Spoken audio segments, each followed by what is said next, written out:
Hello students, how are you all? Fine and well? I'm sure you all are preparing very hard for all the forthcoming examinations, right? Recently, in video number 8, video number 9, we understood about what? क्या किया था? देखा video? देखा, ठीक है। और जिन लोगों ने देखा उनको मालूम है हम लोगों ने क्या क्या किया था। हम लोगों ने किया था भाई electric field due to a dipole. First हमने किया था at an equatorial point, video number 8 में। वीडियो नंबर 9 में हमने समझा था electric field due to this dipole at any general point in the space, ठीक है। अब आज हम क्या करने वाले हैं? आज हम ये समझने वाले हैं कि अगर इस डाइपोल को हम एक यूनिफॉर्म इलेक्ट्रिक फील्ड में रखें, अगर इस डाइपोल को हम एक यूनिफॉर्म इलेक्ट्रिक फील्ड में प्लेस कर दें, तो इस डाइपोल का क्या हाल होने वाला है, ठीक है। क्या ये डाइपोल आगे पीछे मूव करेगा या ये डाइपोल अपनी जगह झुम झुम झुम चक्री की तरह घूमने लग जाएगा, यानी कि इसके ऊपर टॉर्क लगेगा, राइट। सो एक्चुअली क्या होता है कि इसके ऊपर सिर्फ एक टॉर्क लगता है, जो कि हम समझेंगे क्यों। तो आज का हमारा जो टॉपिक है that is torque on an electric dipole. Torque on a dipole, you may say torque on a dipole which is placed in uniform electric field. Torque on dipole placed in uniform electric field. अगर एक uniform electric field है उसमें हम एक electric dipole रख रहे हैं, तो उस इलेक्ट्रिक डाइपोल पे जो टॉर्क लगेगा वो टॉर्क कितना होगा, कैसे निकालेंगे, कैसे उसका डेरिवेशन करेंगे, टॉर्क की कंडीशन क्या होगी, कब लगेगा कब नहीं लगेगा, ठीक है। इतनी सारी बातें हम इस टॉपिक में समझने वाले हैं। दैट मीन्स हमारे पास क्या होना चाहिए, एक तो होना चाहिए यूनिफॉर्म इलेक्ट्रिक फील्ड। पहले बना लेते हैं यूनिफॉर्म इलेक्ट्रिक फील्ड के लिए हमने क्या बोला था, equi spaced electric field lines जो कि स्ट्रेट जा रही होंगी, ये हमारा एक यूनिफॉर्म इलेक्ट्रिक फील्ड है। मैग्नीट्यूड इसका मान लेते हैं E, ठीक है। अब इसके अंदर एक डाइपोल प्लेस करना है हमें। डाइपोल हम प्लेस कर देते हैं थोड़ा तिरछा करके। ये हमारा डाइपोल का नेगेटिव चार्ज, ये हमारा डाइपोल का पॉजिटिव चार्ज, ठीक है। इसका सेंटर मान देते हैं भैया यहां पे सेंटर, ये रहा सेंटर, ठीक। अच्छा, अब इतनी बात हमने कर ली, ये तो हमारा टॉपिक के हिसाब से हमने फिगर बना लिया। अब जरा एक बात सिर्फ अंडरस्टैंड कर लीजिए, डाइपोल में क्या है, दो चार्ज पार्टिकल्स हैं और ये दोनों चार्ज पार्टिकल कहां रखे हैं, इलेक्ट्रिक फील्ड में रखे, राइट। तो पहला क्वेश्चन तो हमें ये आंसर करना है, what is the force and its direction on two charges. इन दो चार्जेस के ऊपर क्या तो फोर्स एक्ट कर रहा है, क्या उसका डायरेक्शन है। What is the magnitude and direction of force acting on two charges. भाई हम लोगों ने तो ये पढ़ा था कि सिंपल सी बात, अगर कोई चार्ज पार्टिकल किसी भी इलेक्ट्रिक फील्ड में प्लेस्ड है तो charge times electric field, charge times electric field is the amount of force or the magnitude of the force acting on the particle। और डायरेक्शन उसके लिए हम लोगों ने ये बोला था कि हमारा पॉजिटिव चार्ज जो है वो तो जाता है फील्ड के साथ और नेगेटिव चार्ज जाता है फील्ड से अपोजिट डायरेक्शन में। वापस रिपीट करते हैं, charge times magnitude of electric field is the magnitude of force. Charge times magnitude of electric field is the magnitude of the force. Positive charge पे लगता है along the direction of the field, negative charge पे लगता है opposite to the direction of the electric field. तो यहां जो force लगेगा इसके ऊपर भी QE लग रहा है, इसके ऊपर भी QE लग रहा है। तो क्या हम कह सकते हैं ये dipole is under the action of balance forces. अरे भाई force on positive Q is QE rightwards, ठीक। Force on negative charge is QE and this is leftwards। And हमने पढ़ा था भैया two equal opposite forces on any object balance ही चलो, ठीक। तो यहां पे एक बात तो पक्की हो गई, एक बात तो पक्की हो गई, no translational motion will take place, no translational motion will take place.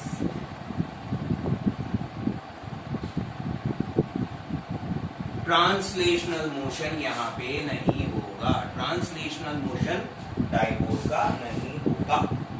क्यों नहीं होगा? Equal and opposite forces are acting, ठीक है।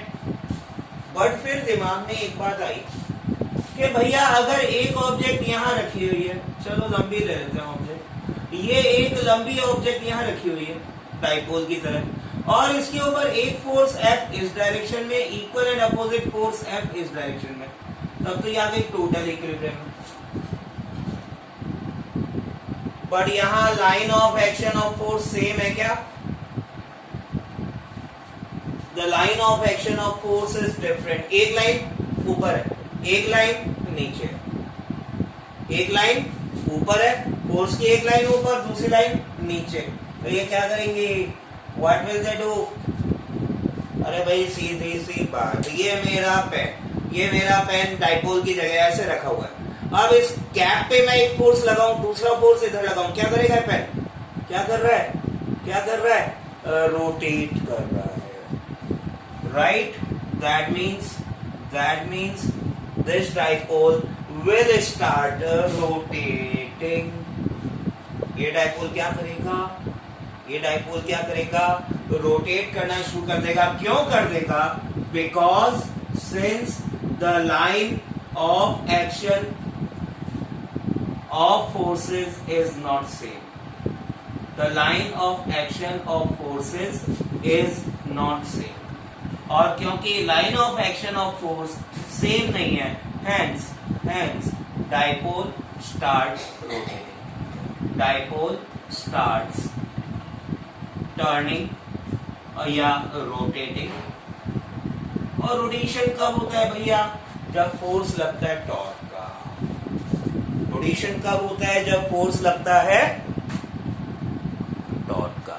यही तो हमारा टॉपिक है कि कितना टॉर्क इसके ऊपर एक्ट हो रहा है, ये बात हमें करनी है। कितना टॉर्क इसके ऊपर एक्ट कर रहा है, that is what we have to find out, ठीक है। The amount of torque acting on it should be found out. Let us find it out. Torque के लिए फॉर्मूला क्या था? सर वो तो 11 में पढ़ा था हमने, बिल्कुल भूल गए, गज नहीं है हम तो।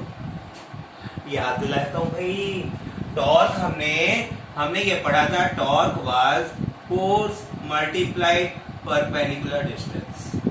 हाँ सर, ये तो याद आया, ये तो हमको याद आ गया, ये हमको याद आ गया कि torque was given by force into perpendicular distance.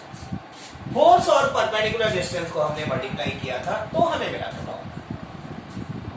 तो अब यहां पे इन डाइपोल के दोनों चार्जेस के केस में हमारे पास जो फोर्स लग रहा है और जो परपेंडिकुलर डिस्टेंस लग रहा है एंड प्लस जो डायरेक्शन ऑफ रोटेशन है, वो थोड़ा अंडरस्टैंड करने में मैंने इसको इसलिए मिटा दिया बिकॉज मैं इसको थोड़ा और तिरछा करना चाह रहा हूं। मैं इसको थोड़ा और तिरछा करना चाह रहा हूं, नहीं रोटेट करके नहीं, मैं इसकी इनिशियल पोजीशन थोड़ी तिरछी चाह रहा था, ठीक है, ताकि आपको विजुलाइज करने में आसानी हो जाए, ठीक है। मैं मान लेता हूं ये रहा इसका सेंटर ऑफ मास, ये इसका सेंटर, यहां से डिस्टेंस कितना था, ऑफ कोर्स a था, इधर भी डिस्टेंस a था, ठीक है। अच्छा, अब पॉजिटिव चार्ज पे फोर्स हमने कहा भाई इस डायरेक्शन में लग रहा है, ये फोर्स इस डायरेक्शन में कितना q, ये फोर्स इस डायरेक्शन में कितना अगेन q, फोर्स का मैग्नीट्यूड दोनों तरफ बराबर, ठीक। अच्छा, ये परपेंडिकुलर डिस्टेंस हमने किससे लिया था, ये परपेंडिकुलर डिस्टेंस हमने लिया था भाई एक्सिस ऑफ रोटेशन से। जरा देखो, ध्यान दो, ये हमारा डाइपोल, फोर्स इधर, ठीक है, कैसे रोटेट करेगा, कैसे रोटेट करेगा, क्लॉकवाइज। ये इस पे फोर्स इस डायरेक्शन में कैसे रोटेट करेगा, क्लॉकवाइज, क्लॉकवाइज, नीचे clockwise. That means it will turn like this, it will turn in the clockwise direction. Clockwise direction में टर्न करने के लिए एक्सिस कौन सी होगी, ये पेन के डायरेक्शन में होगी, ये पेन के डायरेक्शन में होगी। अब पेन के डायरेक्शन से ये जो फोर्स लग रहा है, ये जो फोर्स लग रहा है, एक्सिस से परपेंडिकुलर डिस्टेंस चाहिए होता है। वापस ध्यान से देख लो, ये जा रही है एक्सिस, ये जा रही है एक्सिस, और परपेंडिकुलर डायरेक्शन कौन सा होगा, इस एक्सिस और फोर्स के बीच में, इस एक्सिस और फोर्स के बीच में परपेंडिकुलर डायरेक्शन। यानी अगर हम ये ट्रायंगल यहां कंप्लीट करते हैं, ये ट्रायंगल यहां कंप्लीट करते हैं, तो this perpendicular direction, this perpendicular distance will be required, ये होगा परपेंडिकुलर डिस्टेंस, ठीक।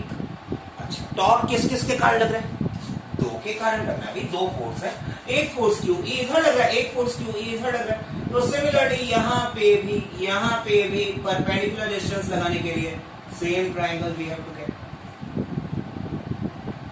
ठीक है, सिंपल। तो ये दोनों परपेंडिकुलर डिस्टेंस हमको चाहिए, ठीक है। जरा एक बार देख लेते हैं, क्या ये लाइन पैरेलल है इलेक्ट्रिक फील्ड लाइंस के, यस पैरेलल। अगर मैं डाइपोल और इलेक्ट्रिक फील्ड के बीच में एंगल ले लूं थीटा, डाइपोल का डायरेक्शन और इलेक्ट्रिक फील्ड का डायरेक्शन, इनके बीच में एंगल थीटा, तो क्या मैं कह सकता हूं ये वर्टिकल कंपोनेंट हो जाएंगे a sin थीटा, ये वर्टिकल कंपोनेंट भी हो जाएगा a sin थीटा, ठीक है। And when we are finding net torque, that is torque on dipole, dipole पे अगर नेट टॉर्क निकाल रहा हूं, तो एक टॉर्क तो टॉ1 यहां से लगा, एक टॉर्क टॉ1 इधर से लगा, टॉ2, एंड दोनों का डायरेक्शन क्योंकि क्लॉकवाइज है, they will be added, that means this will be tau one plus tau one plus tau two. अब टॉ1 क्या है, how much is tau one, force into perpendicular distance, force कितना QE, परपेंडिकुलर डिस्टेंस कितना a sin theta, a sin theta. क्या torque second torque की भी value same होगी, yes होगी, it will be QE into a sin theta.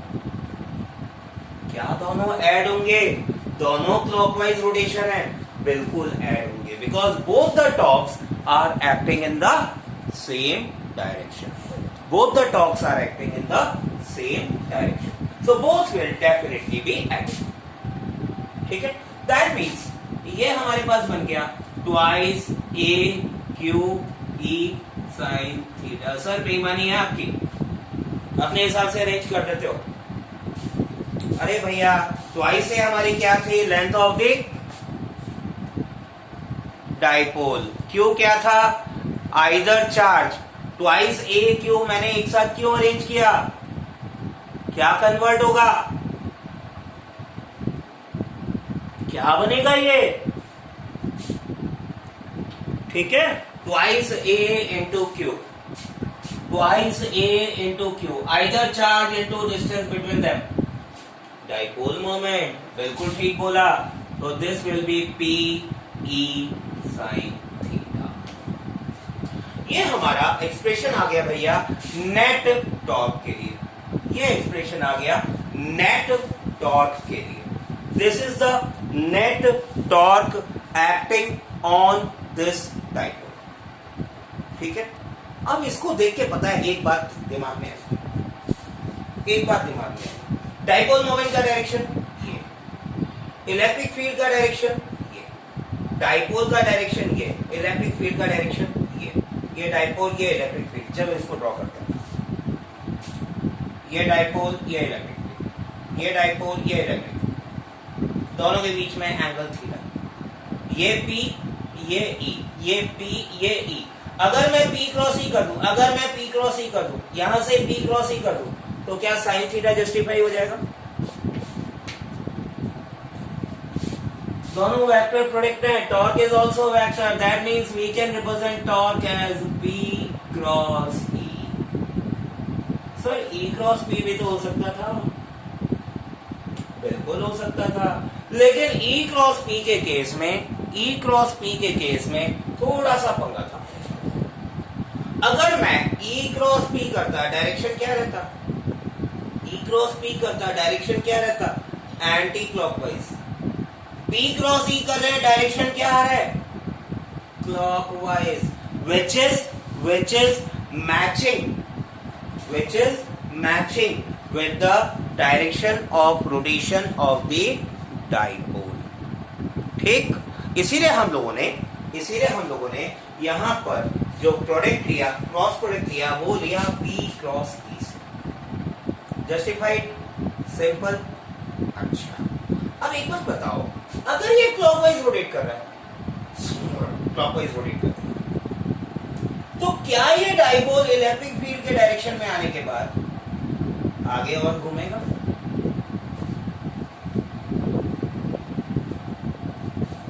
Sir समझ में नहीं आया, वापस सुनो। ये मेरा डाइपोल रखा हुआ है, अभी इन दोनों में एंगल थीटा है। जैसे ही ये डाइपोल इलेक्ट्रिक फील्ड के डायरेक्शन में आ जाएगा, क्या उसके बाद नेगेटिव थीटा एज्यूम करेगा?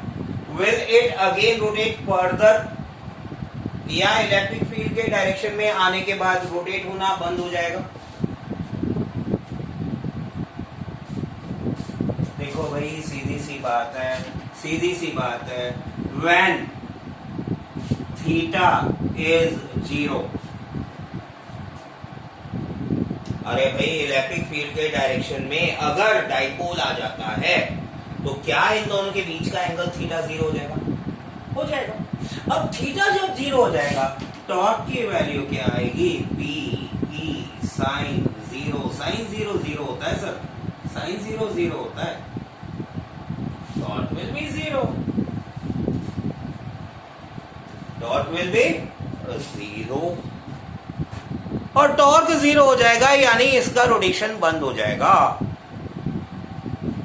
इसका मतलब क्या हम कह सकते हैं कि ये जो इलेक्ट्रिक फील्ड है is aligning dipole along its direction।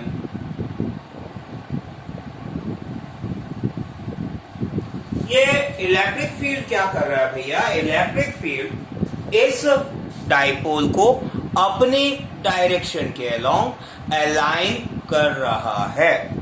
ये इलेक्ट्रिक फील्ड इस डाइपोल से कह रहा है भैया तू मेरे डायरेक्शन में आ, तू मेरे डायरेक्शन में आ। ठीक है, राइट। अब इतने में क्या है, एक समझदार बच्चे के दिमाग में एक बात आई कि सर थीटा इक्वल टू 180 में भी तो साइन थीटा 0 होता है। Sine 180 is also 0। तो अगर हम किसी तरह इसको घुमा के पॉजिटिव चार्ज इधर नेगेटिव चार्ज इधर रखते हैं, तभी तो ये नहीं घूमेगा, तभी तो ये नहीं घूमेगा। बोलो बोलो बोलो, बात समझ में आई? अरे भाई साइन 180 डिग्री 0, साइन 180 डिग्री 0 यानी कि ये जो आपका डाइपोल है इसकी पोजीशन क्या हो गई, ये इलेक्ट्रिक फील्ड, ये इलेक्ट्रिक फील्ड, ठीक है। नीचे का मैं अभी मिटाऊंगा बिकॉज मुझे एक नई चीज आपको समझानी है। यहां पे अगर आपके पास पॉजिटिव चार्ज इस साइड आ जाए और नेगेटिव चार्ज इस साइड आ जाए, तो क्या तब भी टॉर्क 0 होगा। डोंट वरी, नीचे वाला सिर्फ फिगर मिटा रहा हूं, पॉज करके बाकी का काम नोट कर लो, क्योंकि एक बहुत इंपॉर्टेंट चीज इस कंसेप्ट से रिलेटेड समझानी है। जब तक मैं फिगर बनाऊं इतने में कॉपी पेस्ट मार लो।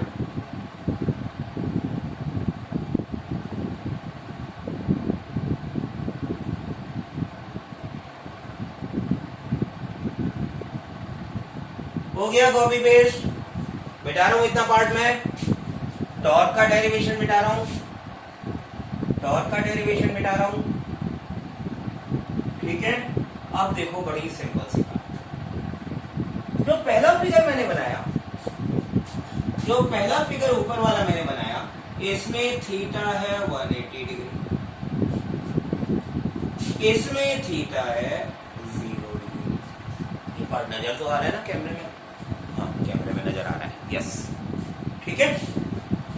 थोड़ा बहुत पास कर देते हैं लाइंस। इलेक्ट्रिक फील्ड लाइंस बहुत ज्यादा दूर हो गई है, ये कैसी नहीं लग रही है।